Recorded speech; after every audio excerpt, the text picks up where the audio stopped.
nuclear weapons. एक ऐसा आदमी जिसकी सिक्योरिटी दुनिया के सबसे मजबूत सिक्योरिटी सिस्टम में एक मानी जाती थी, जिसके आसपास हजारों कमांडोज, उसके अंडरग्राउंड बंकर में पहुंचने के लिए 5 मिनट लगते थे, सीक्रेट लोकेशन और दुनिया की सबसे डेंजरस इंटेलिजेंस एजेंसी उनके हर मूवमेंट को ट्रैक करने की कोशिश करती थी, लेकिन फिर भी ट्रैक नहीं कर पाती थी। एकदम इम्पॉसिबल सा टारगेट था। लेकिन एक दिन फिर बूम, सिर्फ कुछ ही मिनटों के अंदर सब खत्म हो गया। स्क्रीन पर सिर्फ एक लाइन दिखती, 28 फरवरी 2026।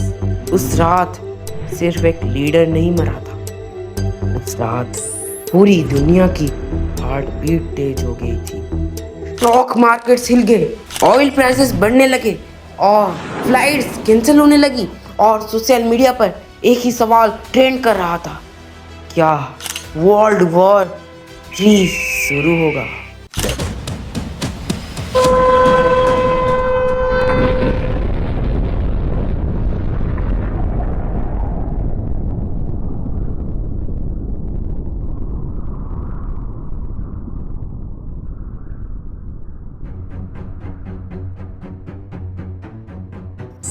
सोचो, तुम अपने घर में टीवी देख रहे हो, फोन पर नोटिफिकेशन आती है, ईरान सुप्रीम लीडर आज रिपोर्टेडली बीन किल्ड। पहले किसी को यकीन नहीं होता, लोग सोचते हैं फेक न्यूज़ होगी। फिर दूसरा नोटिफिकेशन, फिर तीसरा, फिर चौथा, और कुछ ही देर में इस बात की पुष्टि करता है कि उसके सुप्रीम लीडर की मौत हो गई।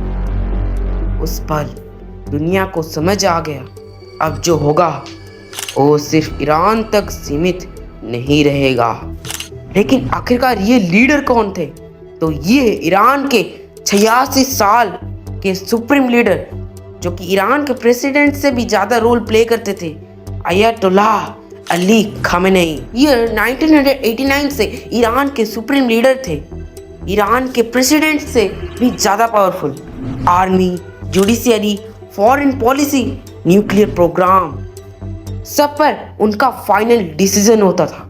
कई लोग उन्हें रेजिस्टेंस का सिंबल मानते थे, कई लोग उन्हें अथॉरिटियन रूलर मानते थे, लेकिन एक बात सब मानते थे, उनके बिना ईरान को इमेजिन करना मुश्किल था। खामेनेई सिर्फ सुप्रीम लीडर नहीं था, ये उनके कंट्री का सिंबल था। 2026 में अमेरिका और इजराइल ने ईरान के खिलाफ मिलिट्री कैंपेन शुरू किया। इस ऑपरेशन का ऑब्जेक्टिव सिर्फ मिलिट्री बेसिस को टारगेट करना नहीं था। रिपोर्टर्स के मुताबिक सीनियर मिलिट्री कमांड्स और टॉप लीडर भी टारगेट बने।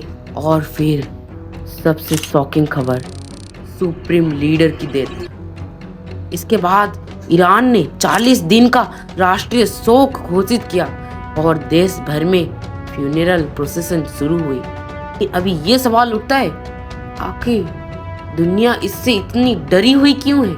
क्योंकि खामेनेई सिर्फ एक सुप्रीम लीडर नहीं था, ये था सिंबल ऑफ ईरान। ईरान के लोगों का ये भरोसा था। खामेनेई पूरे कंट्री को रिप्रेजेंट करता था और उनके न्यूक्लियर पावर को अच्छी लीडरशिप प्रोवाइड करता था। ये सिर्फ एक पॉलिटिकल असेसन नहीं थी, इस बार टारगेट एक न्यूक्लियर कैपेबल रीजन पावर का हाईएस्ट लीडर था। हिस्ट्री में जब किसी मेजर कंट्री के टॉप लीडर वॉर के बीच में मरा है, सिचुएशन कभी सिंपल नहीं रही। और इस सिचुएशन में तो यूएस भी इन्वॉल्व है, और जब यूएस इन्वॉल्व होता है तो हिरोशिमा के जैसे केसेस होते हैं। फिर साल 1914 में एक असिस्टेंट और कुछ हफ्तों में वर्ल्ड वॉर 1। फिर से रिपीट करता हूँ, एक असिस्टेंट और कुछ हफ्तों में वर्ल्ड वॉर 1। इसी हिस्ट्री की वजह से एनालिटिस्ट और आम लोगों में वर्ल्ड वॉर 3 का डर बढ़ गया। लेकिन डर और हकीकत हमेशा एक जैसे नहीं होते हैं। ईरान अकेले नहीं है, इजराइल अकेले नहीं है, अमेरिका इन्वॉल्व है। गल्फ कंट्रीज में America basis straight of Hormuz से दुनिया कोई ऑयल का एक बड़ा हिस्सा गुजरता है। करीब 18% ऑयल यहाँ से ट्रांसपोर्ट होता है। अगर ये रूट बंद हो जाए तो पेट्रोल की कीमत, ट्रांसपोर्ट, फूड सब पर असर पड़ सकता है। इसी वजह से ग्लोबल मार्केट और गवर्नमेंट ने इमरजेंसी मीटिंग शुरू कर दी। कभी कभी एक गोली, एक मिसाइल या एक डिसीजन सिर्फ एक इंसान की जिंदगी नहीं बदलता, वो पूरी दुनिया का फ्यूचर बदल सकता है। और इसी कहानी का अगला चैप्टर और भी ज्यादा डेंजरस था, क्योंकि लीडर की डेथ के बाद ईरान चुप नहीं बैठा। एक लीडर की डेथ, एक मिसाइल, एक डिसीजन और सिर्फ 72 घंटे के अंदर पूरी दुनिया ने अपनी सांसें रोक ली थी। टीवी चैनल्स पर सिर्फ एक ही ब्रेकिंग न्यूज चल रहा था, Middle East is on the brink. लेकिन सबसे बड़ा सवाल था, अगर अमेरिका और इजराइल का गोल सिर्फ ईरान का न्यूक्लियर प्रोग्राम रोकना था, तो फिर उन्होंने ईरान के सुप्रीम लीडर खामेनेई को क्यों टारगेट किया? यही सवाल पूरी दुनिया पूछ रही थी। ऑफिशियली अमेरिका और इजराइल ने बार बार कहा था कि उनका प्राइमरी कंसर्न ईरान का न्यूक्लियर प्रोग्राम था। रीजन, वेस्टर्न इंटेलिजेंस एजेंसी का मानना था कि ईरान बहुत हाई लेवल यूरेनियम इनरिचमेंट तक पहुंच चुका था और फ्यूचर में न्यूक्लियर वेपन्स बना सकता था, जबकि ईरान हमेशा कहता रहता कि उनका न्यूक्लियर प्रोग्राम पीसफुल एनर्जी के लिए है। लेकिन न्यूक्लियर प्रोग्राम सिर्फ सेंट्रीफ्यूगेस से नहीं चलता, उसके पीछे होती है हजारों scientist, military commanders, political leadership और सबसे ऊपर सुप्रीम लीडर। ईरान के कॉन्स्टिट्यूशन के हिसाब से न्यूक्लियर पॉलिसी, मिलिट्री डॉक्ट्रिन और स्ट्रैटेजिक डिसीजन का फाइनल अप्रूवल सुप्रीम लीडर के पास होता है। मिलिट्री एक्सपर्ट के मुताबिक दो थ्योरीज सामने आती है। Theory 1, decapitation strategy. इस स्ट्रेटेजी के मतलब होता है आर्मी को नहीं, आर्मी के ब्रेन को टारगेट करना। जैसे कि हमारी ह्यूमन बॉडी का सबसे इम्पोर्टेंट ऑर्गन ब्रेन होता है, वैसे ही आइडिया ये होता है कि अगर टॉप लीडरशिप को खत्म कर दिया जाए तो डिसीजन मेकिंग कोलैप्स हो सकती है और मिलिट्री का रिस्पॉन्स स्लो हो सकता है। कई एनालिस्ट्स ने 2026 स्ट्राइक को इसी तरह की डिकैपिटेशन स्ट्राइक बताया था, क्योंकि अगर आपने ईरान और इजराइल के ऊपर थोड़ा भी रिसर्च किया होगा तो आपको पता होगा कि इजराइल बार बार ईरान के न्यूक्लियर बेसिस को तबाह कर रहा था, उन्हें धूल में दूषित कर रहा था।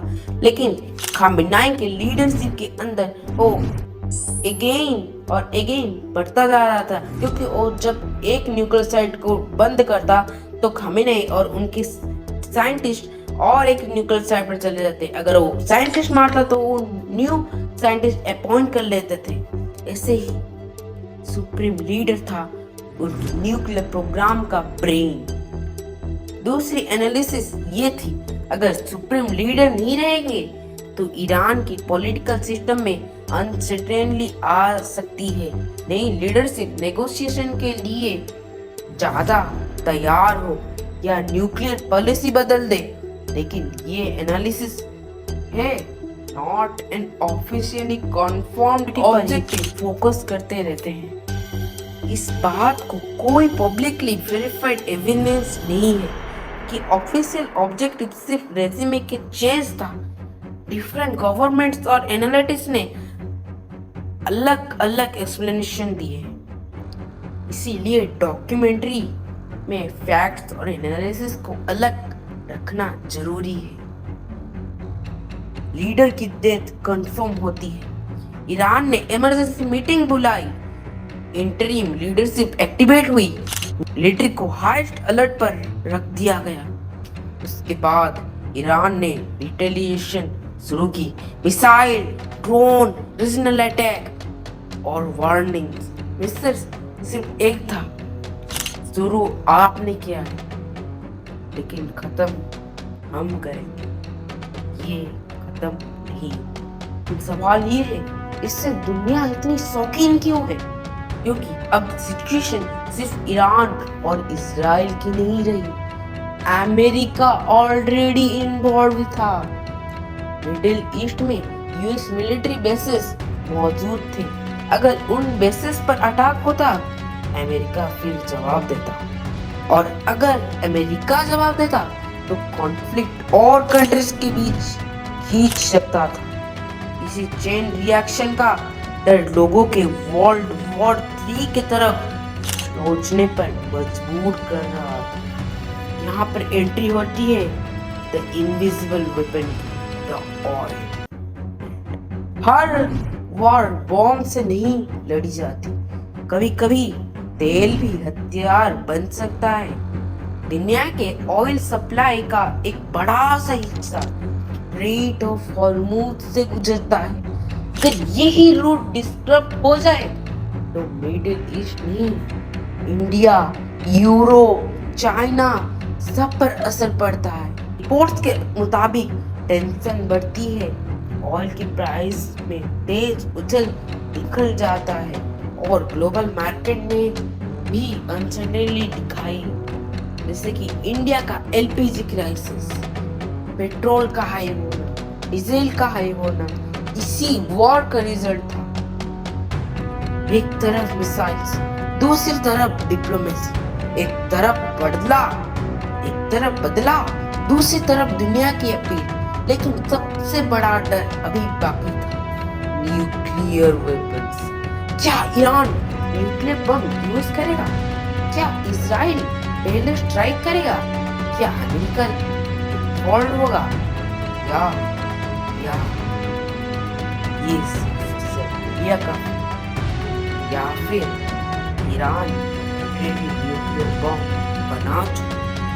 एक तरफ तेहरान, दूसरी तरफ तेल अवीव, बीच में अमेरिका, और स्क्रीन के उस पार पूरी दुनिया। गूगल पर एक ही सर्च ट्रेंड कर रहा है, इज वर्ल्ड वॉर 3 स्टार्टिंग? अगर वर्ल्ड वॉर शुरू हुआ तो उसमें न्यूक्लियर वेपन्स तो इंक्लूड ही होंगे, और अगर न्यूक्लियर वेपन्स इंक्लूड होंगे तो देश नहीं, सभ्यताएं बर्बाद हो जाएंगी। लेकिन एक सवाल और भी बड़ा था, क्या ये डर हकीकत था या सिर्फ सोशल मीडिया का पैनिक? आइए फैक्ट को समझते हैं। इससे भी बड़ा सवाल ये है, आखिर लोगों को ऐसा क्यों लगा कि वर्ल्ड वॉर 3 स्टार्ट होने जा रहा है? हिस्ट्री हमें सिखाती है कि कभी कभी एक इंसिडेंट पूरी दुनिया को वर्ल्ड में धकेल देता है। 1914 एक सेशन, फिर अलायंसेस एक्टिवेट हुए और कुछ हफ्तों के अंदर वर्ल्ड वॉर 1। इसीलिए जब ईरान के सुप्रीम लीडर की डेथ की खबर आई, लोगों को लगा कि हिस्ट्री शायद खुद को रिपीट करेगी। लेकिन 2026 और 1914 में एक बहुत बड़ा फर्क था। आज की दुनिया में कंट्री सिर्फ इमोशन से डिसीजन नहीं लेती, उन्हें economy, diplomacy, cyber warfare, public opinion और सबसे इम्पोर्टेंट न्यूक्लियर डिटरेंस का भी ध्यान रखना पड़ता है। हर टीवी डिबेट में एक ही शब्द सुनाई दे रहा है, न्यूक्लियर वॉर। लेकिन सवाल है, क्या ईरान के पास न्यूक्लियर बॉम्ब था? क्या बहुत मिस इंफॉर्मेशन फैलाई है? ईरान ने यूरेनियम को हाई लेवल तक एनरिच कर लिया था, लेकिन पब्लिक एविडेंस ने ये कंक्लूसिवली प्रूव नहीं किया था कि उनसे ऑपरेशनल न्यूक्लियर वेपन बना लिए थे। इंटरनेशनल इंस्पेक्टर और इंटेलिजेंस एजेंसी की असेसमेंट में भी अनसर्टेनिटी बनी हुई थी, यानी कैपेबिलिटी और एक्चुअल बॉम्ब में फर्क होता। एक बॉम्ब बनाने के लिए सिर्फ एनरिच यूरेनियम नहीं, weapon design, delivery system, testing और पॉलिटिकल अप्रूवल भी चाहिए। इसी वजह से एक्सपर्ट के बीच अलग अलग ओपिनियन था। 1945 एक बॉम्ब, फिर दूसरा, दो जापानीज सिटी हिरोशिमा और नागासाकी, लाखों लोग सीधे या बाद में रेडिएशन के असर से मारे गए। उस दिन दुनिया को समझ आ गया कि न्यूक्लियर वेपन सिर्फ सिटीज नहीं, जनरेशन को तबाह करता है, क्योंकि न्यूक्लियर बम गिरना और सब कुछ तबाह हो जाना सबसे बड़ा डिस्ट्रक्शन नहीं है, उसके बाद हुई रेडिएशन सबसे ज्यादा डेंजरस है। इसी वजह से जब भी न्यूक्लियर शब्द न्यूज में आता है, लोगों को हिरोशिमा याद आ जाता है, और शायद इसीलिए वर्ल्ड वॉर 3 का नाम सुनते ही लोग डर जाते हैं। सबसे इम्पोर्टेंट क्वेश्चन, अगर टेंशन इतनी बढ़ गई थी तो न्यूक्लियर मिसाइल क्यों नहीं चले? इसका जवाब है म्यूचुअली एश्योर्ड डिस्ट्रक्शन, MAD। ये कोल्ड वॉर का एक कॉन्सेप्ट है। इसका सिंपल मतलब है, अगर दो न्यूक्लियर पावर एक दूसरे पर न्यूक्लियर अटैक करेंगे तो दोनों ही बहुत बड़ा नुकसान होगा, कोई भी जीत नहीं सकेगा, दोनों का ही हिरोशिमा और नागासाकी का जैसा हालत हो जाएगा। इसीलिए न्यूक्लियर वेपन्स को आजकल डिटरेंस के रूप में देखा जाता है, उसे करने के लिए नहीं बल्कि दूसरों को रोकने के लिए। इसी वजह से एक्सपर्ट अस्कार कहते हैं कि nuclear power direct nuclear exchange से बचने की कोशिश करती है। जो हिरोशिमा और नागासाकी पर जो बॉम्ब गिरा था, अभी के बॉम्ब उससे 3000, आपने सही सुना, 3000 गुना ज्यादा पावरफुल है। अगर ये न्यूक्लियर वॉर छिड़ी तो देश नहीं, पूरी धरती ही नहीं रहेगी। सोशल मीडिया पर लोग लिख रहे हैं अब रसिया आ जाएगा, चाइना वॉर में कूदेगा, लेकिन रियलिटी ज्यादा कॉम्प्लेक्स होती है। रशिया और चाइना दोनों की ईरान के साथ स्ट्रैटेजिक रिलेशन है, लेकिन उनके अपने इकोनॉमिक और जियोपॉलिटिक इंटरेस्ट है। अगर वो डायरेक्ट वॉर में उतरते तो उनके लिए भी बहुत बड़ा रिस्क होता। इसीलिए आम तौर पर मेजर पावर पहले डिप्लोमेसी, सेंसेशन, प्रेशर और नेगोशिएशन जैसे ऑप्शन को यूज करते हैं। सबसे खतरनाक मिसाइल कभी कभी इंटरनेट पर चलती है, हर दूसरे मिनट एक नई ब्रेकिंग न्यूज, एक नया वर्ल्ड वॉर 3 कंफर्म मैसेज, लेकिन बाद में उनमें से कई क्लाइम्स गलत या बिना वेरीफाइड के निकलते हैं।